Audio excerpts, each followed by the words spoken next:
was the most polluted major city. Delhi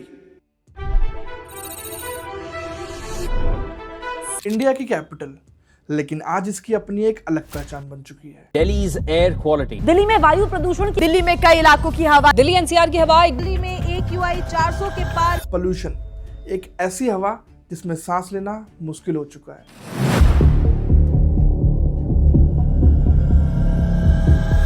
धुंध जिसमें लोगों के सपने भी धुंधले हो चुके हैं। हर साल विंटर तो आता है, पर साथ में बनाता है दिल्ली को एक गैस चैम्बर। दोस्तों, इस वक्त दिल्ली का AQI कई जगहों पर तो सिवियर कैटेगरी पार कर चुका है। मशीन्स बियॉन्ड मेजरेबल लिमिट दिखाने लगी हैं। डॉक्टर्स वार्निंग दे रहे हैं। पोल्यूशन यहाँ पे अभी बिल्कुल सीवियर और लाइफ थ्रेटनिंग लेवल का है, मैं तो कहूँगा। ये सिर्फ एयर पोल्यूशन नहीं, ये बन चुका है पब्लिक हेल्थ इमरजेंसी। तो पोल्यूशन हो क्यों रहा है?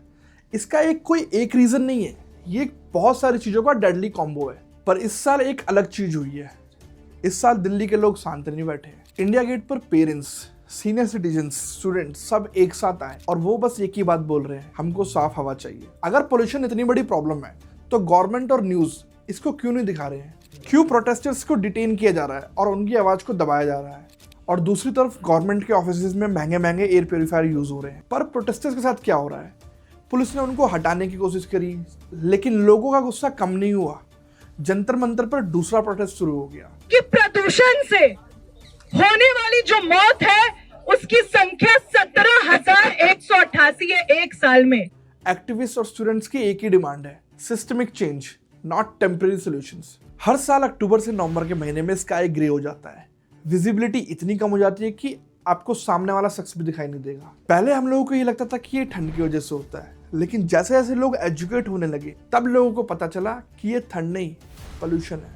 एयर पोल्यूशन स्प्रेड कैसे होता है? एयर पोल्यूशन एयर में प्रेजेंट हार्मफुल पार्टिकल्स होते हैं जो कि हवा के थ्रू ट्रेवल करते हैं, जैसे PM 2.5, PM10, dust, smoke, chemicals. लेकिन अक्टूबर से दिसंबर के टाइम पे ये हवा और भी खराब हो जाती है। विंड स्पीड बहुत लो हो जाती है, हवा तेज नहीं चलती है, तो पार्टिकल्स ऊपर नहीं उठ पाते, वो ग्राउंड के पास जम जाते हैं। टेम्परेचर इन्वर्जन होता है, रात को ठंड बढ़ जाती है, पोल्यूशन नीचे ट्रैप हो जाता है, एस्केप नहीं करता। असल में एयर पोल्यूशन हो क्यों रहा है? तो इसके बहुत सारे कारण हैं, जिसमें से एक कारण है स्टबल बर्निंग। इसके लिए दो प्रदेश सबसे ज्यादा बदनाम है, पंजाब और हरियाणा। लेकिन हाल ही में फ्लड की वजह से पंजाब के 70% किसानों का अनाज बर्बाद हो गया है। तो वो पोल्यूशन तो दिल्ली आ नहीं पाया, बट फिर भी दिल्ली आज एक हैजार्ड कंडीशन में है। तो एम्स के एक बड़े डॉक्टर ने तो ये भी बोल दिया है कि अगर आप कर सकते हो, अगर आप सक्षम हो, तो दिल्ली 2-3 हफ्तों के लिए छोड़ दो। So to some extent, when AQI is very bad, some people do move out, especially if they have relatives or the children staying in other parts of India where the AQI is. But वो लोग कहाँ जाएंगे जो दिल्ली में काम कर रहे हैं, जैसे कि आम आदमी, लेबर्स? इनको तो कोई सोल्यूशन मिल नहीं रहा आज के टाइम पे। तीसरा सबसे बड़ा रीजन ये भी है कि industrial plus local pollution combine हो जाता है, जिसमें ट्रैफिक, कंस्ट्रक्शन, डस्ट, ये भी एक मुख्य कारण है। चौथा कारण है पटाखे। दिवाली के आसपास AQI 400 से 600 क्रॉस कर जाता है, और इस साल बीजेपी गवर्नमेंट ने स्पेशली ग्रीन पटाखों को अलाउ करवाया था, विच मेक्स नो सेंस, क्योंकि उनका भी पॉल्यूशन लेवल ऑलमोस्ट सेम ही होता था, जिसका भुगतान आज भी दिल्ली की जनता कर रही है। ये सब मिलाकर दिल्ली को एक टॉक्सिक बाउल बना देते हैं, वो डिश जो दिल्ली वाले चाहकर भी अवॉइड नहीं कर सकते। अगर ऐसे ही पोल्यूशन चलता रहा तो 10-20 सालों में दिल्ली के अंदर हेल्थ क्राइसिस आ जाएगी। जो लोग सुबह सुबह मॉर्निंग वॉक पे निकलते हैं या जो आउटडोर एक्टिविटीज करते हैं, उनको ये लगता है कि ये उनके हेल्थ के लिए अच्छा है, लेकिन ये उनके लिए और खतरनाक होते जा रहा है।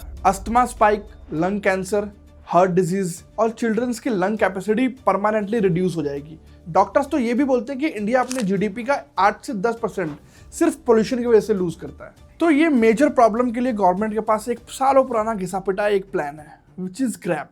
तो ग्रैप क्या होता है वो मैं आपको समझाता हूँ।